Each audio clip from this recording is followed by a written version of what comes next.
Tema kita hari ini tentang neraka.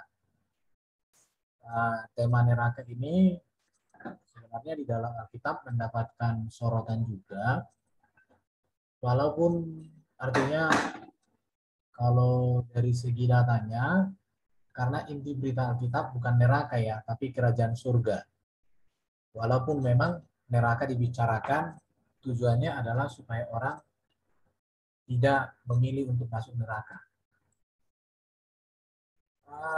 Semua teolog Kristen ortodoks atau ortodoksi sepakat atas eksistensi dari dua nasib kekal bagi semua malaikat dan manusia. Ini yang sangat ditekankan dalam Alkitab, yaitu surga dan neraka. Jadi dua-duanya ini kekal ya. Dan termasuk juga malaikat dan manusia akan menerima salah satu di antara surga dan neraka. Alkitab juga dengan jelas mengajarkan bahwa akan ada pemisahan pada pengadilan terakhir antara mereka yang dibebaskan dan mereka yang terhukum oleh Allah. Ini bisa dibaca di dalam Daniel 12 ayat 2, Matius 13 ayat 39-43, dan Yohanes 5 ayat 28 sampai 29.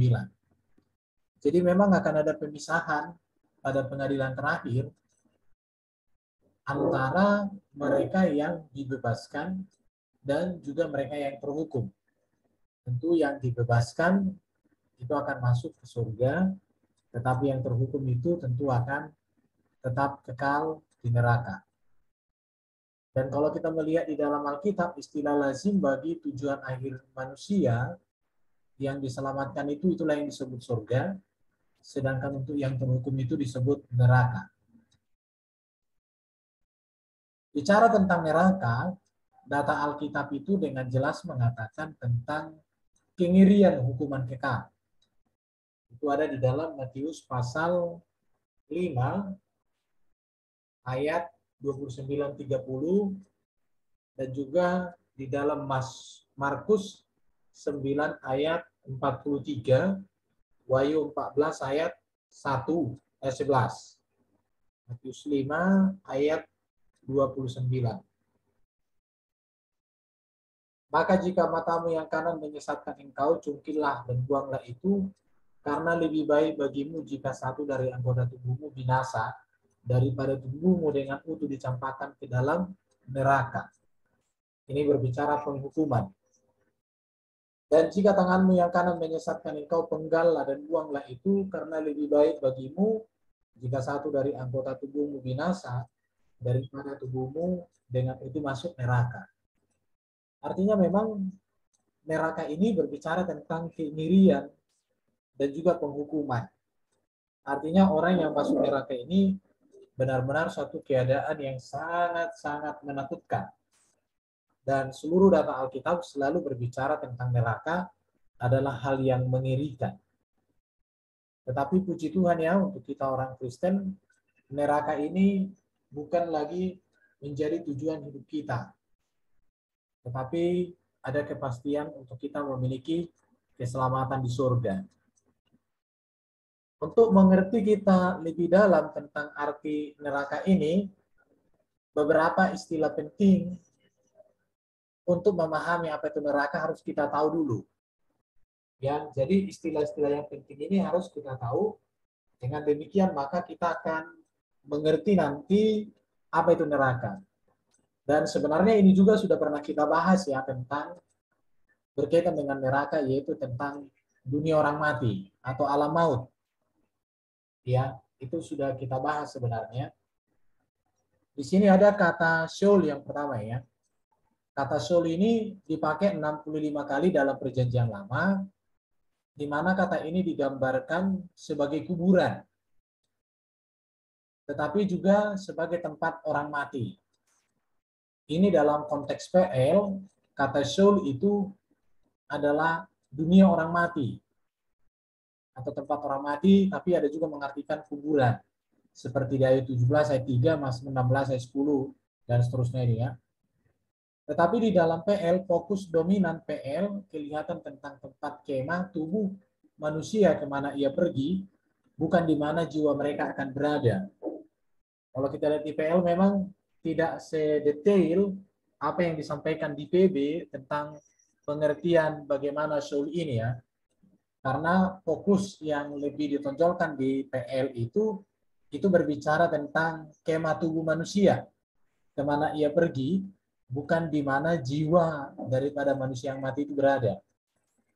Tetapi juga di dalam PL kita temukan bahwa orang yang percaya kepada Tuhan akan dibebaskan dari soul ini juga kelak.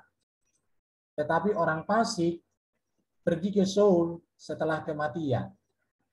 Jadi makanya kemarin itu kita katakan bahwa di dalam soul ini ada dua tempat di dalam dunia orang mati ini. Ada tempat orang benar, ada tempat orang fasik di situ ya. Nah, kata yang berkaitan dengan soul dalam konteks PL dikaitkan dengan PB, maka kita akan temukan kata yang namanya Hades. Dalam perjanjian baru, kata Hades ini sepadan dengan kata Sheol, yaitu tempat orang meninggal, dan ini dibagi dua. Coba kita lihat Efesus pasal 4 ya. Kalau di Efesus pasal 4 dikatakan begini. Efesus pasal 4 ayat 9. Dikatakan begini ya.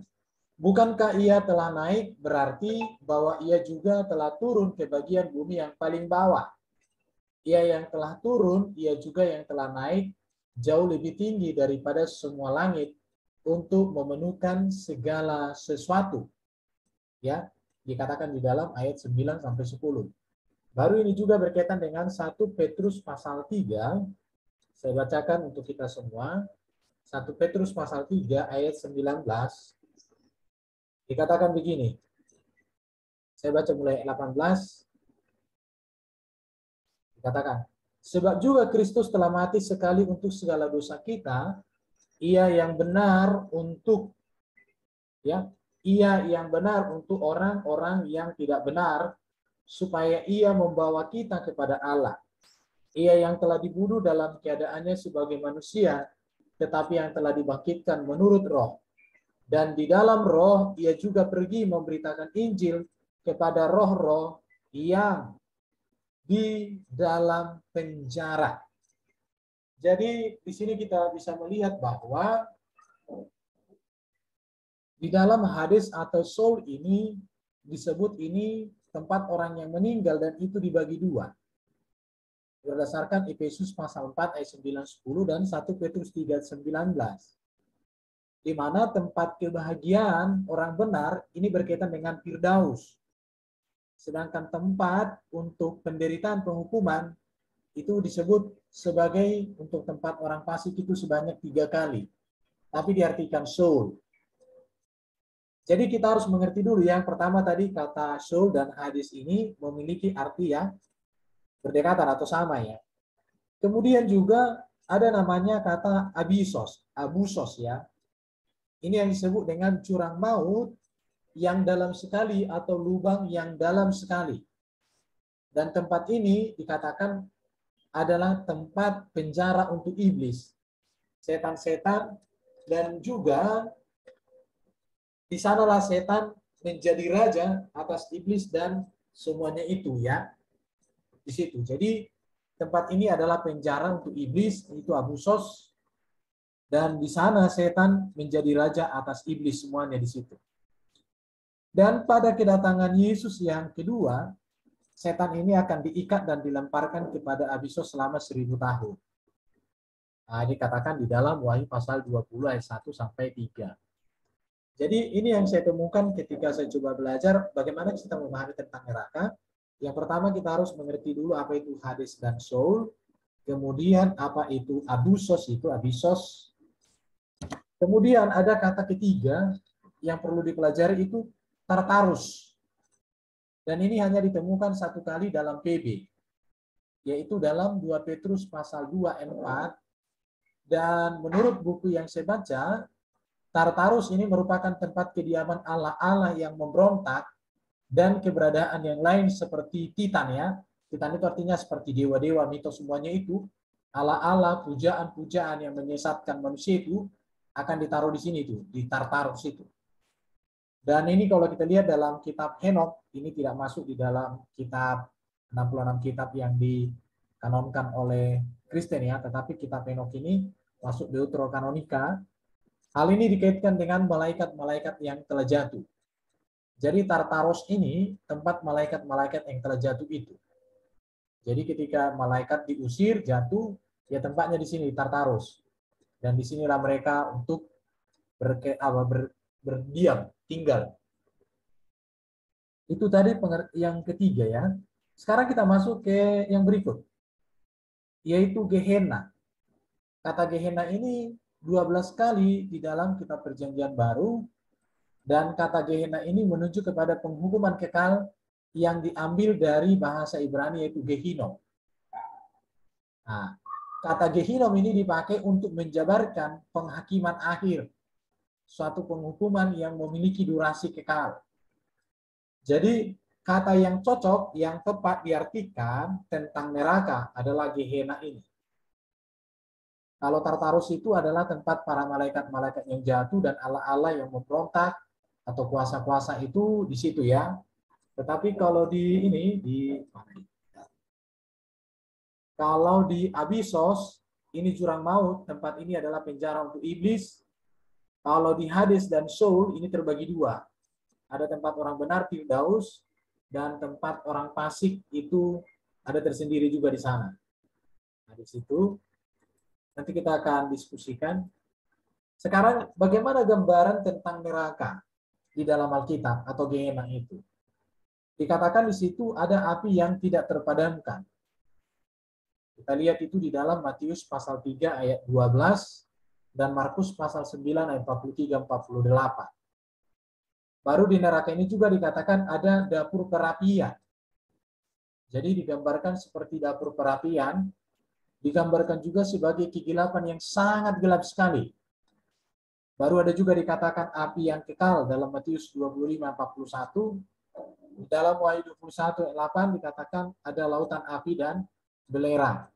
Dalam Wahyu 19:20, 20 ayat 10 dan 14:15 disatakan di sana ada lautan api.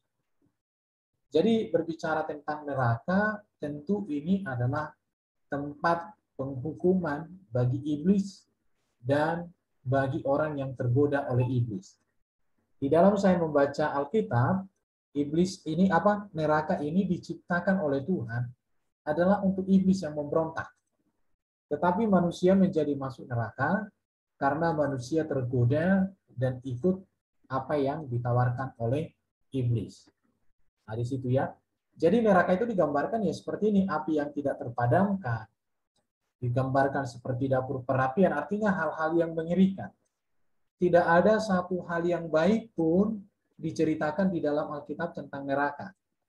Jadi di dalam neraka ini tidak ada namanya mencuci dosa ya. Kemudian setelah dosanya dicuci baru masuk surga, nggak ada. Neraka sepanjang yang saya baca di dalam Alkitab, begitu orang masuk neraka, maka dia akan di sana selama-lamanya dan menderita selama-lamanya. Dan di sana hanya ada penderitaan. Ini saya kasih gambaran, jadi kalau kita untuk mengerti neraka, apa itu, ada beberapa istilah yang harus kita mengerti. Yang pertama surga. Surga itu berbicara tentang tahta Allah, bahkan di mana Allah berada, dan surga itu bagian dari diri Allah sendiri. Kalau Tartarus ini tadi menurut 1 Petrus dan juga kitab Henok 20 ayat berapa tadi itu, dikatakan ini tempat para malaikat yang memberontak. Kalau Sheol dan Hades ini terbagi dua ya. Ada namanya Firdaus, tempat orang saleh menantikan kebangkitan untuk masuk surga. Tetapi ada juga yang namanya alam maut, ini tempat orang fasik untuk menantikan penghukuman. Dan yang kemudian ada namanya Gehenna, itu neraka. Dan kita lihat ya ini. Jadi orang fasik itu akan masuk neraka. Jadi ketika manusia mati, masuk ke dunia orang mati. Dunia orang mati itu dibagi dua, ada Firdaus dan ada alam maut. Firdaus ini belum surga. Ya. Jadi kemudian orang-orang yang benar di sini itu akan diangkat masuk ke surga. Tapi orang-orang fasik di sini akan dimasukkan ke neraka dan penghukuman. Dan di neraka ini tidak ada istilah yang baik, tidak ada lagi, ini sudah akhir segala-galanya. Jadi surga yang kekal dengan neraka yang kekal. Jadi di hal ini yang kekal, yang dua-dua ini, surga kekal artinya tidak berkesudahan, neraka tidak juga berkesudahan. Dan ini tempat orang fasik. Jadi kalau ini tempat iblis, para malaikat yang memberontak. Tapi ini pun nanti kelak akan dimasukkan juga di sini. Jadi intinya ketika kita belajar Alkitab, kalau mau masuk Firdaus untuk masuk surga, hanya satu jalan, itu Yesus. Tapi kalau untuk masuk neraka, tinggal tolak saja jalan ke Firdaus ini. Tinggal saja tolak Yesus, jangan terima Yesus. Dengan orang tidak menerima Yesus, maka otomatis dia sudah memilih untuk memasuki neraka. Dan ini nanti akan dinyatakan pada saat Yesus datang kali yang kedua. Karena dia akan datang menjadi hakim yang adil, dan dia akan menentukan pahala upah bagi orang percaya, tetapi juga dia akan menghantarkan para penentangnya untuk masuk ke dalam alam neraka. Tetapi sebenarnya di alam maut ini pun sebenarnya ada penderitaan ya. Kalau kita melihat kisah dari Lazarus dan orang kaya, maka dikatakan di dalam alam maut itu, di jurang maut itu, di mana orang kaya yang waktu hidup orang kaya masuk ke situ kan mengalami penderitaan. Jadi penderitaan di sana itu tidak terkatakan bagaimana, karena memang kondisinya di sana itu sangat-sangat menakutkan. Dikatakan di situ keadaan di alam maut itu digambarkan sebagai sengsara, kehausan dan kesakitan, bahkan mereka di sana mengalami nyala api, mengalami penderitaan, dan tidak ada pengharapan. Itu di alam maut. Tetapi kalau di dalam Firdaus, itu adalah kebahagiaan, sukacita, damai sejahtera, pengharapan yang luar biasa di dalam Yesus Kristus. Ada satu kepastian itu. Itu bisa dilihat di dalam kisah Lukas pasal 6 itu ya, tentang orang kaya yang masuk alam maut dengan Lazarus yang duduk di pangkuan Abraham, yang disimbolkan itu sebagai Firdaus. Jadi itu. Baru neraka itu kekal. Mengapa neraka kekal? Di dalam Alkitab tidak ada catatan neraka itu sementara, hanya untuk cuci-cuci dosa, tidak ada di dalam Alkitab, tetapi sifatnya kekal. Kenapa? Karena alasannya dosa lebih serius dari yang kita sadari. Dan dosa itu tidak pernah hilang. Jadi neraka kekal karena memang dosa tidak akan hilang. Jadi maka harus dihukum selama-lamanya di neraka itu. Nah, itu yang bisa saya jelaskan tentang neraka. Penjelasannya sangat sedikit ya. Karena memang saya coba baca buku-buku juga, penjelasannya seperti ini. Oke teman-teman.